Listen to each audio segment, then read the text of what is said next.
Mas aí eu chego lá na igreja do pastor Nicodemos, tive uma ideia tão boa, pastor. A coisa está maravilhosa e tal, mas eu não tenho isso, não tenho aquilo outro. Aí ele olha para mim assim, sabe, mas eu tenho. Eu não acredito não, eu tenho. Pelo menos isso eu tenho. Agora tem um outro fator aí, que quem tem é o pastor Hudson Taylor. Vamos lá falar com ele? Aí eu chego lá, pastor Hudson, está faltando só o dinheiro, pastor. Receba, vamos dizer que é uma profecia. Já estou assinando o cheque, já. Mas brincadeiras à parte, queridos, vocês estão vendo como é. E eu acho interessante que às vezes a gente esquece, a gente não se apercebe que algumas igrejas, elas têm determinadas características próprias que lhes facilitam determinadas tarefas. Outras têm um procedimento, elas têm características que já facilitam outras ações. Se nós envidarmos esforços conjuntos para trabalhar um projeto dentro de uma comunidade-alvo, quantas coisas nós não poderíamos fazer? Eu tenho um filho, meu filho mais novo, ele está fazendo produção audiovisual na UNP. Nós conversávamos sobre algumas ideias sobre pequenos vídeos de edificação, evangelísticos, trabalhos em audiovisual que nós podemos desenvolver na igreja. E nós começamos a conversar sobre gente para fazer isso. E aí ele disse, pai, olha, nas igrejas a gente consegue gente para fazer isso, para fazer aquilo outro, material assim, não é uma coisa que demanda tanto recurso. E ele começou a me falar. E eu já comecei a botar os miolos para funcionar. Aí você imagina que na igreja que você está pastoreando, tem uma pessoa muito boa em determinada área. Mas o seu projeto engloba um outro aspecto que você não tem ninguém lá que seja capaz de desenvolver.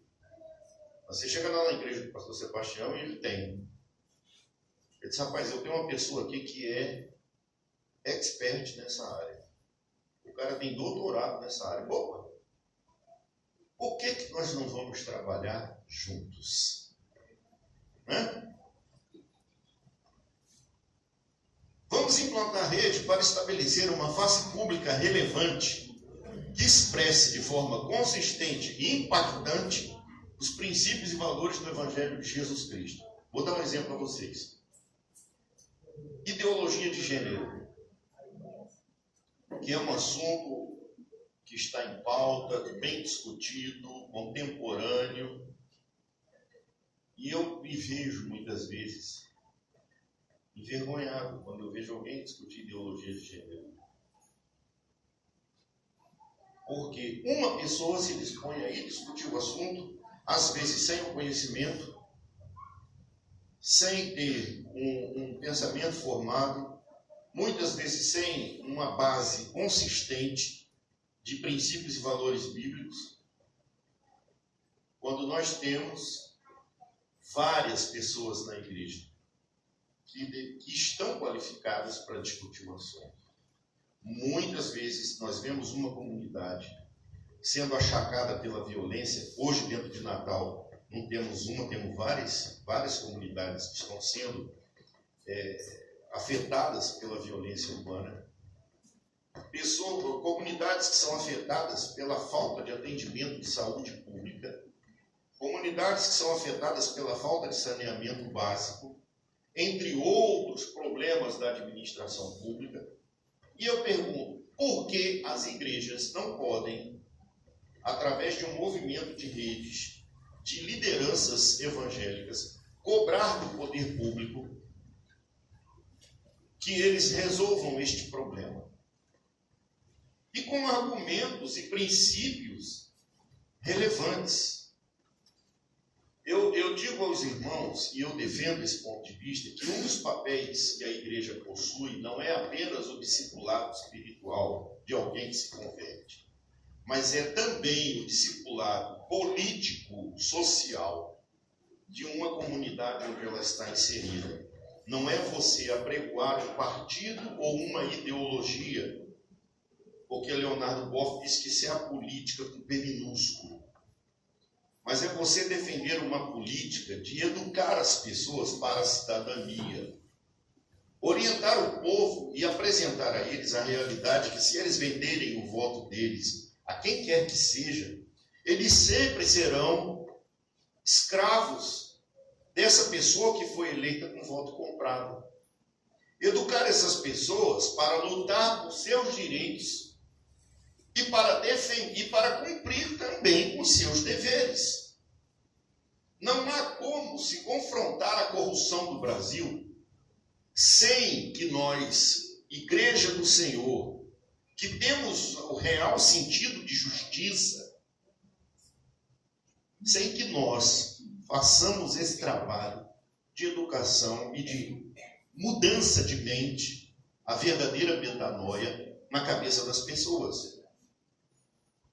Nós somos hábeis em acusar as pessoas de pecadores, de incrédulos, de destituídos da glória de Deus, e muitas vezes não usamos a mesma habilidade para conduzi-las a uma visão renovada do que pode ser a sociedade, se e somente se as pessoas, apreendendo os princípios e valores da Bíblia, e na Bíblia nós temos argumento para isso, eles mudarem a realidade onde eles vivem. Fé e política não são dois assuntos extremos, distantes, mas eles podem e devem andar paralelamente. E um quarto ponto é funcionar como espaço de formação e qualificação de lideranças eclesiásticas. Há muita coisa boa que pode ser tratada na rede e que vai nos ajudar a crescer como líderes, a administrar o nosso trabalho. Ninguém nasce sabendo tudo. Ninguém sabe tudo. Você pode ter muitos títulos, e eu acho interessante. Eu tive a oportunidade, Jesus me facultou a oportunidade de fazer um mestrado.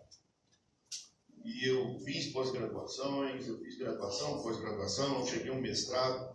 E à medida que eu fui subindo nesse nível de estudo, eu fui descobrindo que quanto mais eu estudava, mais eu descobria que eu não sabia de nada. Então, todo é aquele que acha que sabe, não porque eu sei, porque eu entendo. Não, queridos. Todos nós devemos e precisamos estar abertos a um novo aprendizado todo dia. Não importa, eu aprendo muito com meus filhos. Aprendo muito. A gente às vezes acha que sabe muita coisa, que já tem uma certa idade e tal. Meus filhos, o meu filho mais novo tem 19 anos, já me ensinou tanta coisa. Às vezes o irmão simples lá da igreja, que não teve tanta instrução intelectual, chega para mim e diz: pastor, isso é assim. É mesmo, isso é. Mas homem. Eu vou rapidamente contar um caso. Eu tive a oportunidade de servir. Eu sou oficial da reserva da Polícia Militar. Eu cheguei ao último posto da minha corporação. E quando eu era tenente, eu trabalhei quase 2 anos no interior do estado, na área de Papu, Paulos Ferro, lá no Alto Oeste. E uma vez eu estava na delegacia de Paulos Ferro, quando houve uma demanda entre 2 pescadores acerca de uma tarrafa. Eu nunca fui um grande pescador e nunca entendi nada de tarrafa. Eu tive que nomear um pescador semi-analfabeto. Eu acho que ele só sabia escrever o nome, como perito ad hoc, para me explicar sobre a tarrafa e dar um parecer técnico sobre quem teria a posse da tarrafa.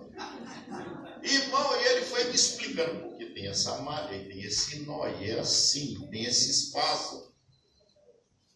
Aí eu digo: rapaz, eu com todo o conhecimento que eu detenho, com tudo que eu sei de lei, com todas as coisas que eu aprendi, esse camarada não sabe quase nada do que eu sei, mas veio aqui e me deu uma aula sobre tarrafa.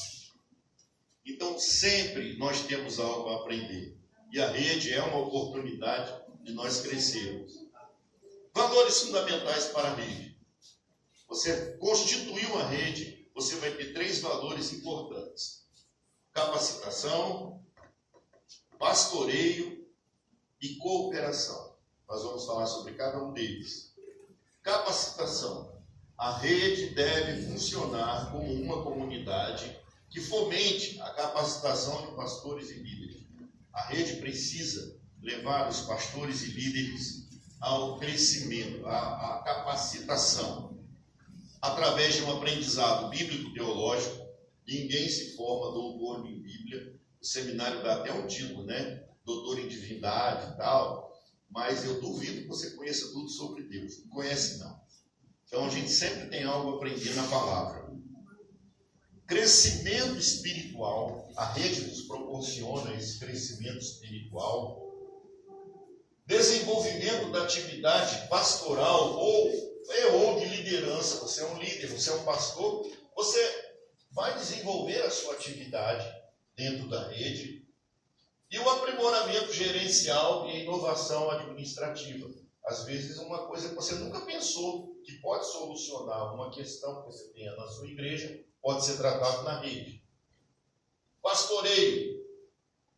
A rede deve estimular a formação de grupos de pastoreio, cuidando da saúde integral, física, psicológica, espiritual, eclesiástica, de pastores e líderes. Os irmãos devem estar lembrados que recentemente nós tivemos aí uma série de suicídio de pastores em todo o país. É uma das funções mais desgastantes. Ser pastor não é fácil. Quando você é pastor mesmo, não é fácil. E o grupo de pastoreio, estimulado pela rede, ele vai cooperar para que esse pastor tenha um devido apoio. Então você vai exercitar a comunhão e o encorajamento mútuo. Uma coisa é eu estar caminhando sozinho sob o peso de uma carga grande. A outra coisa é eu estar aqui com os irmãos dividindo no grupo de pastoreio. Eu faço parte de um grupo lá do outro lado.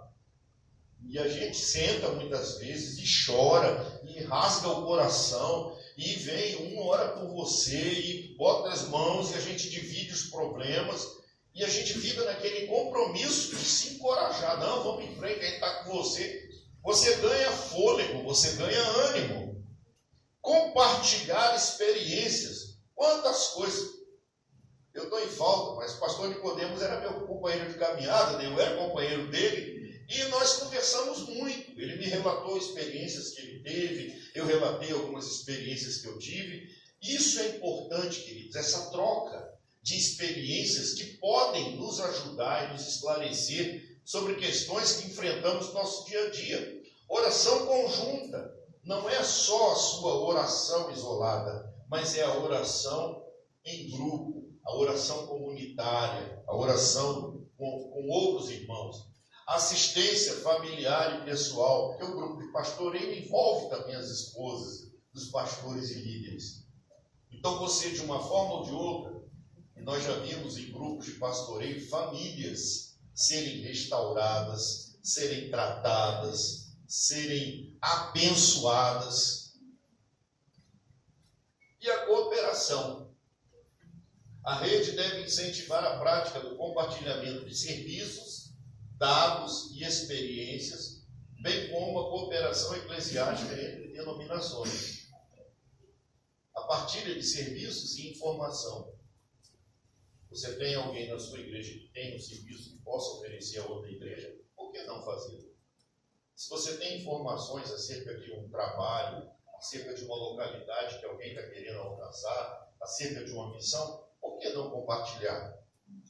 Integração de atividades visando a transformação comunitária. Já falamos um pouco sobre isso. Integrar as atividades de uma igreja, de outra. Às vezes alguém pode ficar com uma parte do trabalho, outra fica com outra parte do trabalho, para que a comunidade, no geral, seja abençoada. O aprimoramento administrativo. Existem coisas que são feitas lá na igreja do pastor Renato que eu não sei. Mas eu compartilhando com ele o que eu faço e ele compartilhando comigo o que ele faz, nós podemos oferecer um ao outro, muitas vezes, ferramentas, sugestões que vão nos ajudar a administrar melhor o nosso trabalho. Estrutura básica da rede. Queridos, quando a rede começou, a estrutura básica era fundamentalmente o coordenador e o vice-coordenador. Mas eu creio que isso seja muito pouco. Nós estamos sugerindo, porque nós vimos na prática, pastor Hudson, que era coordenador da rede na Zona Norte, muitas vezes, apesar da ajuda dos irmãos, mas eu via Hudson assim, cansado, porque não é fácil, é um trabalho desgastante. Então nós temos uma proposta de estrutura básica, eu inclusive estou apresentando isso à diretoria da Aleph, que é uma estrutura com um coordenador, um vice-coordenador, um secretário e um tesoureiro. Pastor, tesoureiro sim, porque nós ainda temos alguns recursos que são compartilhados da Missão Aliança com a Aleph, para que sejam aplicados esses recursos no trabalho das redes. Então, é essencial que exista alguém que administre esses recursos e faça uma prestação de contas adequada à Aleph, porque ela é quem presta conta desse recurso. De outra forma, a rede pode conseguir a contribuição. Pode conseguir. De repente, um irmão abençoado tem um recurso, eu quero abençoar a rede. Vou dar aqui 10 mil reais para a rede fazer um projeto. Como é que você vai administrar isso? O coordenador vai botar no bolso e vamos administrar aqui. Não. Um tesoureiro, e você aí vai ter uma diretoria da rede que vai administrar isso adequadamente. Por que essa estrutura?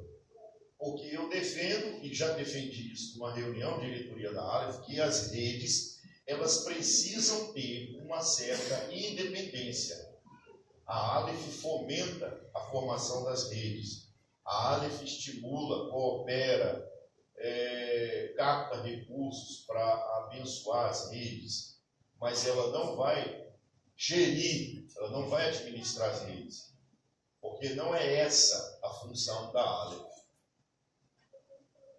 E eu estou colocando aqui um ponto de vista pessoal, né? Mas eu posso dizer aos irmãos, e acredito que a maioria, ou praticamente 100% dos membros da diretoria da Aleph defendem esse ponto de vista. Porque já discutimos isso na nossa última reunião de diretoria.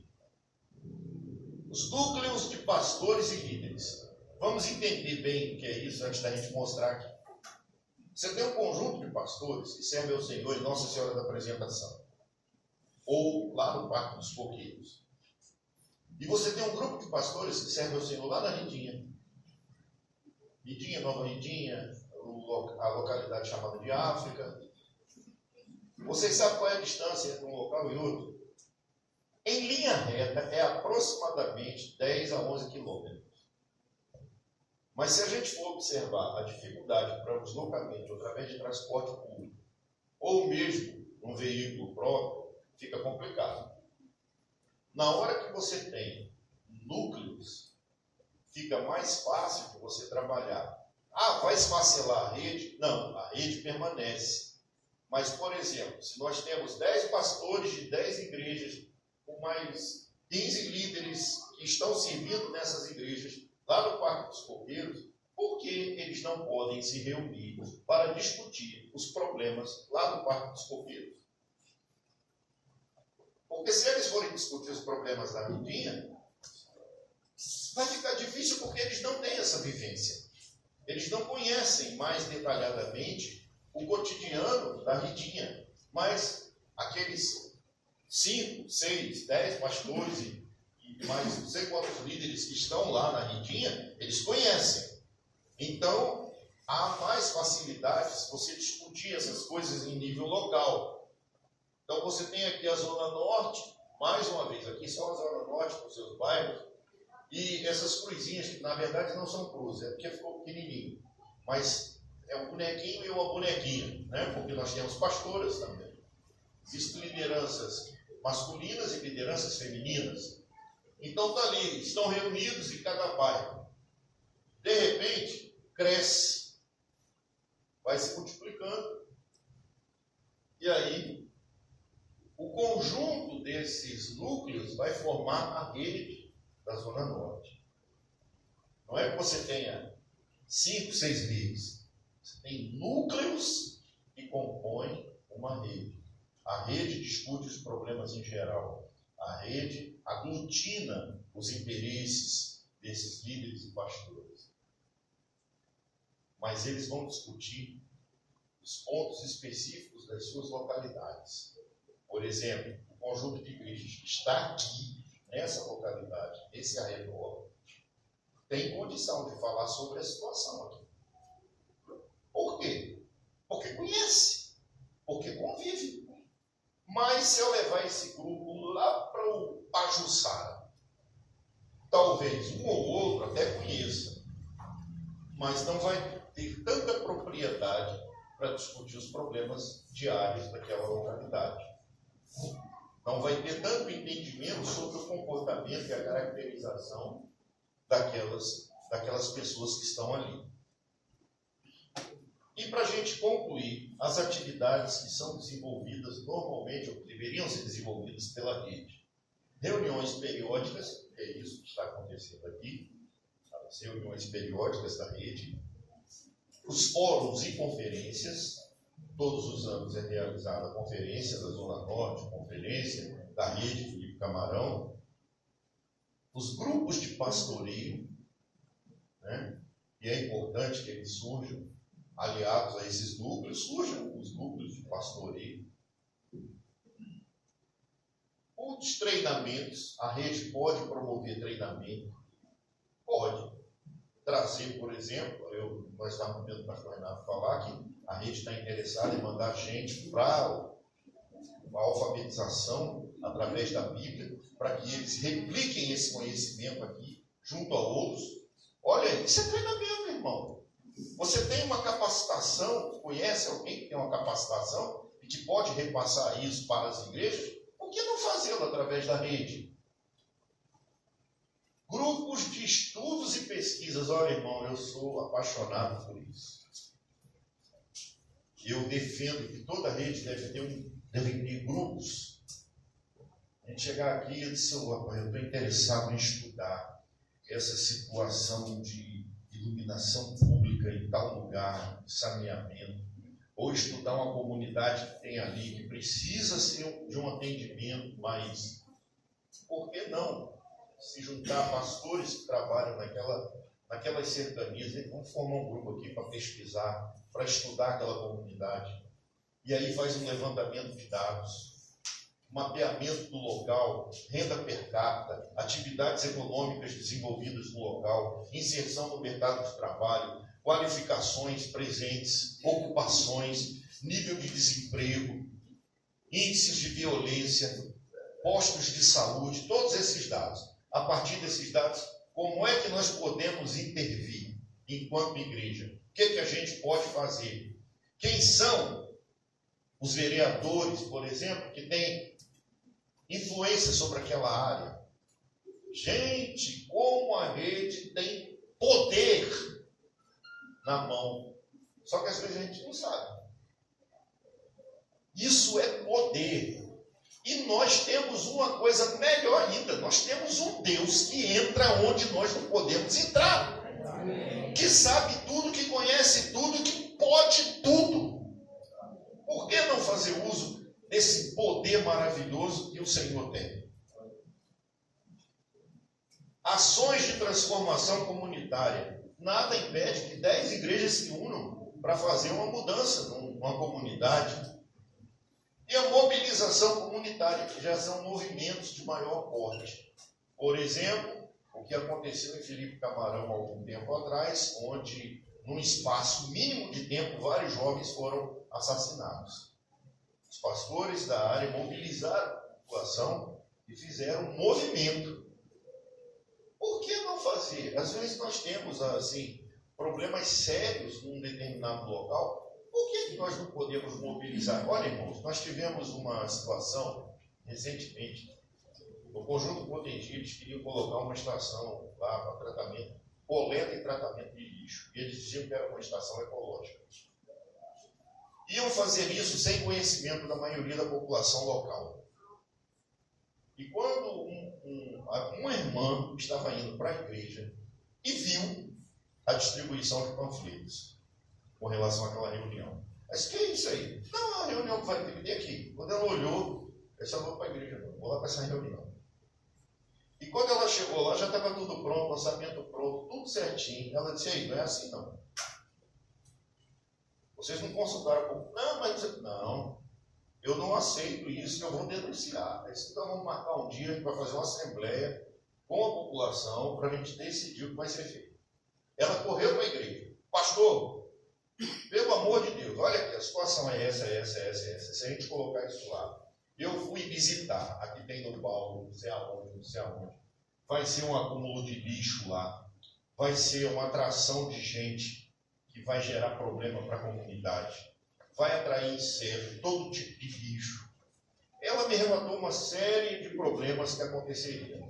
Eu disse, o que a senhora quer fazer? Pastor, a gente precisa mobilizar esse povo para ir lá e votar.